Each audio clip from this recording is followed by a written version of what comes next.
At ayan ang mga mamshi, dumating na rin sa wakas ang taga-battle para ikabit na yung sarili nating metro ng kuryente. Kaya tuwang-tuwa si Bruha. Ayan, kakabit na nila. Diyos ko, sa wakas magkakaroon na ng liwanag ang aking pamamahay. After 48 years, ayan, tuwang-tuwa si Bruha. Ay, sarili na siya metro ng kuryente. Ay, okay na, antok na kasi gabi na itong nare-record ko. Hindi ko lang siya maantay na upload. Kasi natutuwa talaga ako. So, ayan, ayos na yung kuryente natin. May sarili na rin tayong tubig. So, ayan na, dahil ayos ng kuryente. Nasira pa ngayon ng gripo. Kaya pupunta tayo sa labas. Check muna natin yung ating metro ulit ng kuryente.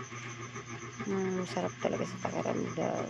Tapos ayan, sinarado ko muna yung metro ng tubig kasi nga nasira, hindi na rin may balik yung gripo. Ano ba naman yan, naayos ang kuryente, nasira naman ang gripo. Diyos ko po.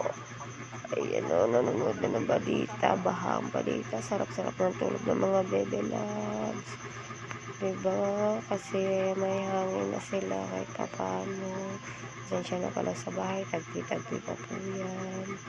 Wala tayong budget, try nga natin. Wow, o diba? Ay, liwanag. Antok na ako. So, bago yun, tatry muna natin yung washing. Ngayon, ang dami nating labahan. Tambak, Diyos ko. Saka na tayo bibili ng automatic na washing. Mahalaga ngayon, maalbali na maglaba. Kaya, inuna na muna natin yan. Diyos ko, talaga kapagod na kasi talaga maglaba. Sobra.